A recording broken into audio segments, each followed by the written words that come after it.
Magandang umaga, Brad. Magandang umaga sa ating mga viewers. Oras na ba? Uy, di ba? Lampas 11:40 pa lang eh. Di malapit na magandang gabi pero malapit na magandang umaga sa ating mga viewers. Hello sa mga viewers. Again, this is another Scribe Stand episode. Ako po si Carlos Sacamos and together with our resident guest, Jonas Terrado. Nas, ba't may mga confetti tayong nakikita dito sa sa Smart Araneta Coliseum? Mamaya wawalisin namin to. Hindi.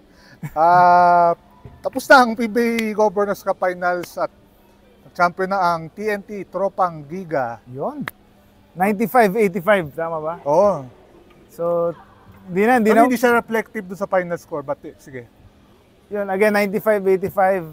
Tinapos na ng TNT sa Game 6. Wala nang Game 7. Dapat pupunta pa tayo sa Inares Antipolo, pero hindi na tayo. Medyo, Imbis na akit tayo ng Antipolo, ngayong gabi may umakit na sa trono ng PBA Governors Cup.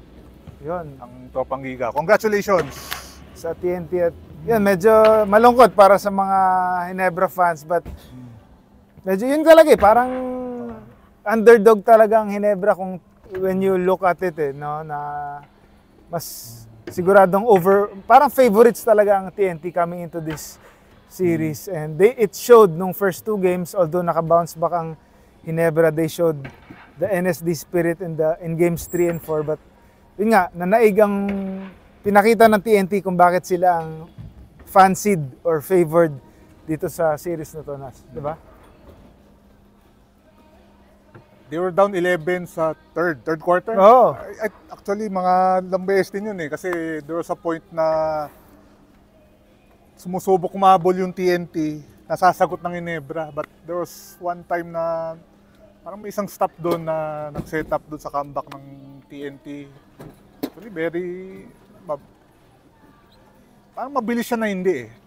Kasi all of a sudden, fourth quarter, bumaba na, then bilang tabla na, palitan na, hanggang nakapull away yung TNT sa mga last 2 minutes. Pero silver lining muna tayo sa Ginebra. Okay. Grabe yung pinakita ng Ron J, RJ Abarientos na struggling siya nung first few games of the series. Kinumpute mo ba 5.2 points yung average niya? Kinumpute mo. Nakita ko sa Ayun na nga. Nakita ko sa board. Thank you sa mga statistician na nag-compute. Pero yun nga, kung i-add mo yung points niya for the whole series before this game, parang na-surpass pa ni RJ yung points niya kasi in this game alone. Ba yun? Kasi kung 5.2, times mo sa 5, more or less. Mga 26. So, next seed niya yun, 31 points. But, grabe yung pinakita niya nung second quarter. Parang nagsimula sa 5 straight, then sunod-sunod na talang pinakita niya ni RJ na bakit napusuan ni Coach Tim na kunin siyang third pick. Yun nga lang, kumbaga nasayang dahil yung laman ng Ginebra nawala, nakahabol TNT, and touch up to RJ Abarientos for, yun nga, malaking bagay sa kanya to going to the next conference dahil alam mo natin struggling siya sa series na to. Ito mga klaseng laro yung mga mga dito mo makikita, or these are where stars are born, di ba? Na do or die games, tapos syempre coming off adversity, struggling ka nga offensively in the previous games, but kung dito ka nagpakita sa gantong klaseng laro na do or die, ibig sabihin you definitely belong here sa mga gantong stages na kaya he's a future star or star in the making na si RJ Abarientos, Brad. Tapos yun, but yun nga, in the end, medyo kinapos nga lang Ginebra, and TNT showed that they are really the defending champions. They defended their title last season, so syempre, ang pinaka-difference maker dyan or pinaka-main reason na nandun sa last championship nila, syempre, RHD, Ronde Hollis Jefferson, na pinakita niya why he is the best import. Tamang boto natin, Brad. Ah, kasi back-to-back sila sa Governor's Cup. But kung titingnan mo, they're coming off a season na talagang struggling sila. Nandun pa yung issue kay Mikey Williams. Dahil nawala nga si Mikey Williams, sila magkasundo sa kontrata, na-throw off si TNT. They both missed the quarterfinals, but yun nga, kuha nila si Ray ng Batak. Then bumalik si RHJ na he was also motivated.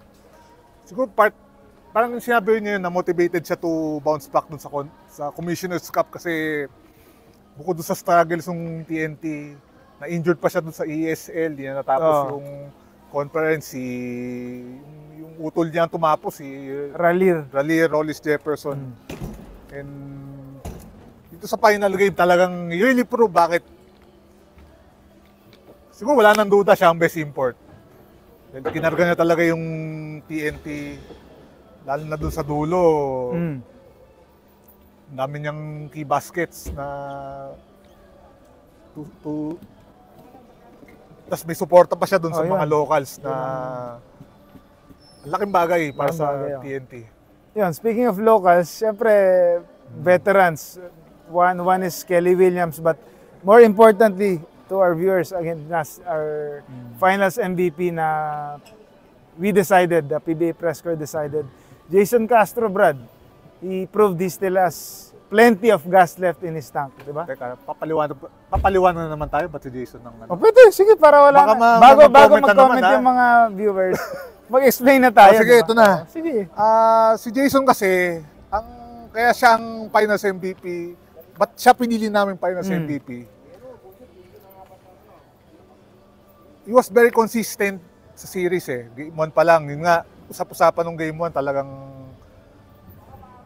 minaster na si RJ Barrientos. He schooled the rookie. Minaster, parang sagwa nung ano. Anyway, nung the rest of the series, siguro kung tingin nyo, hindi ganun stats-wise, kumbaga 10.3 points pa ba yung stats niya? 5 assists. 5 assists. Medyo, in terms of scoring, hindi but he was always there na may kino-contribute siya. And actually, ako sa boto ko I was considering also si RR Pugoy kasi itong Game 4, Game 6, nung pumasok siya sa fourth quarter na pang-5 ni Ray ng Batak And RR Pugoy was only had 4 points. Ilang nagsushoot na siya ng tres May dalawa siya na parehong crucial na nung napabalik ng Ginebra lamang, nakakatira siya na kumbaga it kept TNT na dikit dun sa Ginebra. And I think yung last yata, yung pangatlo sa fourth. I think that was the dagger 3. So in a sense, pwede rin si RR Pugoy. Optana was also considered kaso itong Game 6 medyo siya so lang. May panaka-naka pero hindi yung kumbaga nung panaka-naka but not as significant as Jason Castro. And kita naman si Jason Castro kung hindi siya surprise parang grateful siya na siya yung finals MVP. Especially this stage of his career, 38 yata siya, na he can still contribute sa TNT. So yun nga, kasi akala niya parang sa mga bata na ibibigay yung finals MVP. But again, he deserved the finals MVP. Pero like what he said na mga bata, ang lalim kasi ng TNT. Parang di ka rin magkakamali kung kanino may bibigay yung MVP.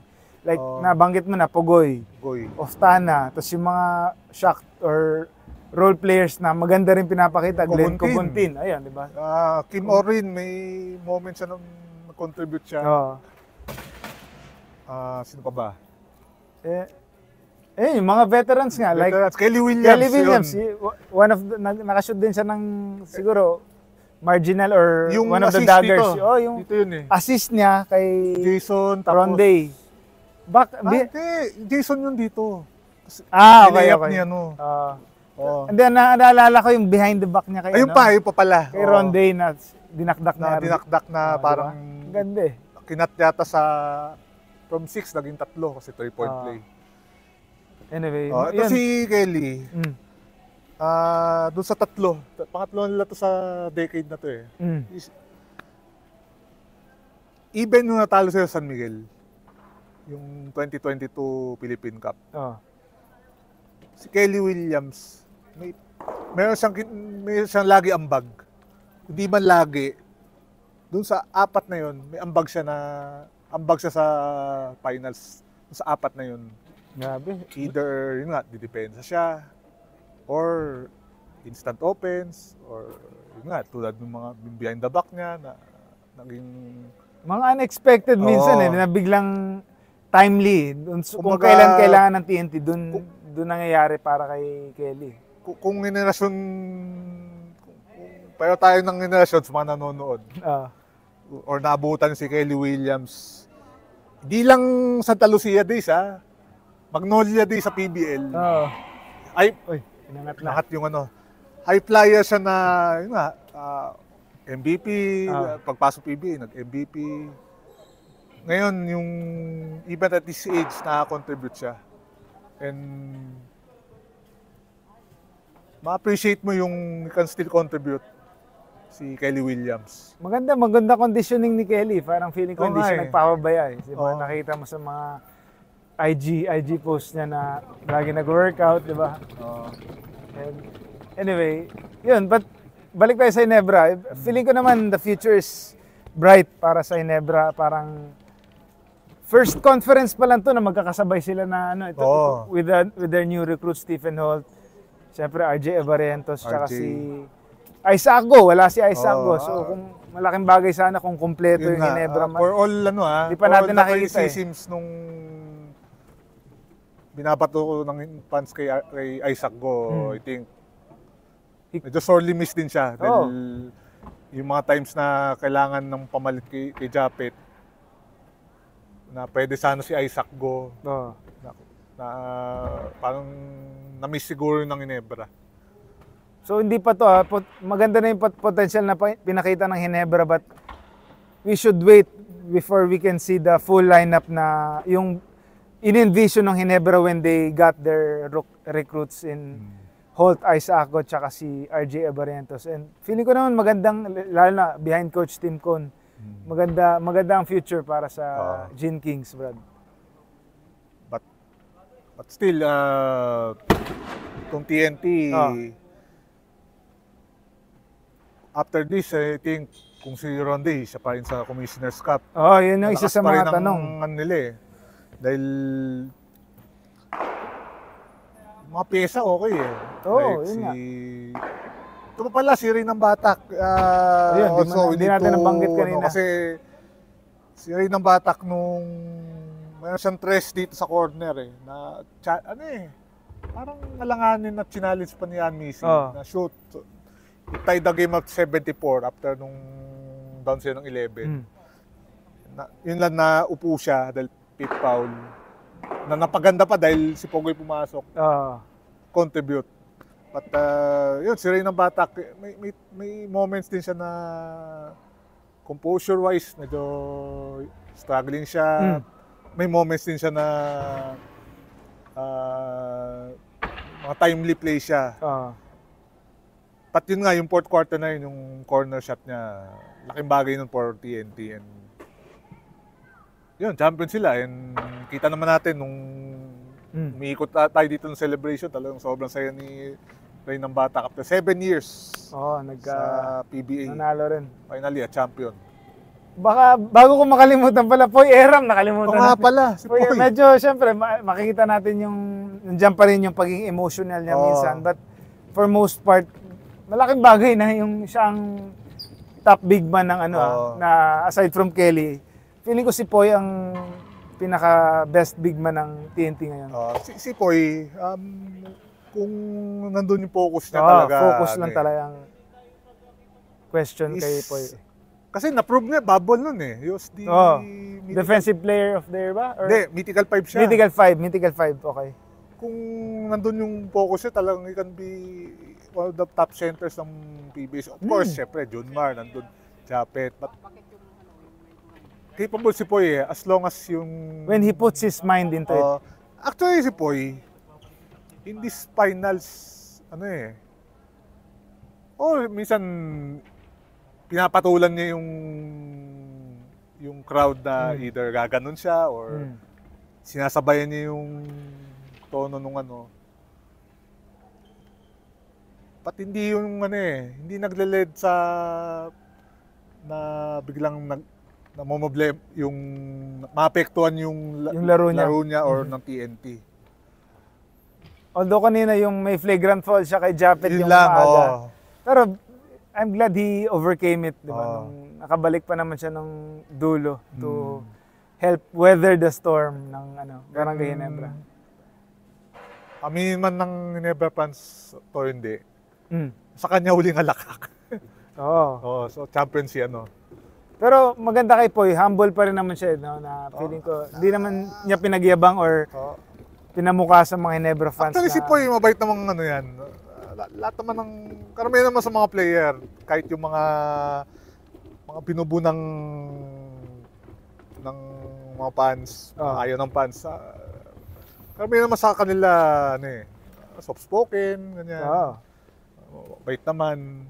Talagang pagdating sa court, iba Siyempre, competitive sila So yun, let's wrap this conference, Brad. Natapos na naman Tapos na yun ang conference. So, PBA Governors Cup. August, so November na. 3 months. So, grabe yung... dami nangyari. Dami natin pinaglaruan. Ninoy Aquino. Ninoy Aquino. Sa Rizal, nag-Rizal ba ang Hindi, wala. Wala this conference. Tsaka araw-araw. Tuesday to Sunday. Yung regular season. Aming ito sa... Tagal na rin na nagko-cover ng PBA, but I think this conference is one of the... Tingin ko maraming nangyaring kumbaga maraming magandang moments na nangyari this conference alone na yung example, yung siyempre 4-point shot talagang yun dito pala nasubukan dito tinest talaga. Yun nga si Scottie Hobson, yung 2 4-point game winner niya. Then yung Raynor Shine, gabi yung start. Gabi yung talagang they made themselves a title contender. Then yung game nila against San Miguel na mutik pang masilat San Miguel, kundi lang kay Junmar. Junmar na last second Grabe Then tong run ng Ginebra na si Brownlee, yung against Meralco, game winner. Dami. So I think sa akin, yun, converge pala yung they almost overcome yung 2-0 deficit, almost winning game 5. Game 5 So ayun, madaming memories tong conference na to. Ayun. Dahil dyan, magpapahinga na tayo. Papahinga muna. Pahinga tayo ng konti lang. Konti lang. Dahil may gilas pa Kayo lang. Bakit? Hindi man ako gilas sa basta gilas ang next focus ng mga sports writer ngayon. Na basketball. ESL pa next week pero siyempre naman yun.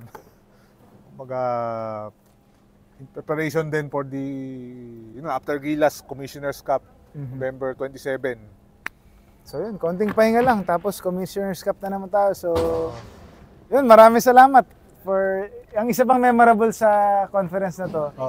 Na-debut natin ang Scribes Stand. Yun nga. Maraming salamat sa pagiging resident guest ko. Thank you sa mga nanood. Manood kayo sa Jonas Terrado sa YouTube. Tsaka thank you kahit yung mga basher kasi welcome yan. Hindi naman okay lang problema okay sa amin yan kasi at the end of the day engagement yan sa channel ni Carlo. Hindi naman yun ang inaano ko basta gusto ko both. At the end of the day engagement pa rin yun. Maganda. Malaking bagay yun sa channel ni Carlo kaya mag-subscribe ka sa channel niya. Hindi, basta yung engagement na maganda yung diskurso, na maganda naman makaspark ng debate Yun nga. Yun yung goal natin na to spark debate, to spark na usapan. Kasi di ba, yun naman ang, kaya nga, basketball ang number 1 sport natin, di ba? Oo. Parang gusto natin, lagi natin pinag-uusapan yung basketball. Yun ang gusto ko na maraming nakaka-spark ang usapan tong munting show na to, Brad. Ano ba, ulitin natin to Oo. kailan? O di, basta Pag-usapan pag mga natin. coverage, pag-usapan natin after coverages kung kailan babalik. Malamang 27 babalik. eh. Tuloy natin tong scribe stand na to.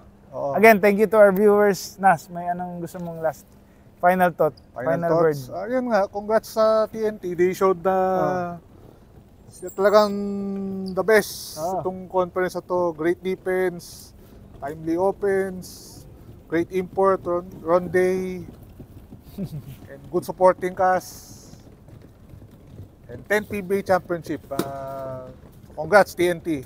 And Coach Chot, siyempre, Ayun, Coach Chot, di natin ito pala, Coach Chot about Reyes, Coach kasi Chot gusto mong Reyes. pahabol. Hindi natin napag-usapan Siyempre.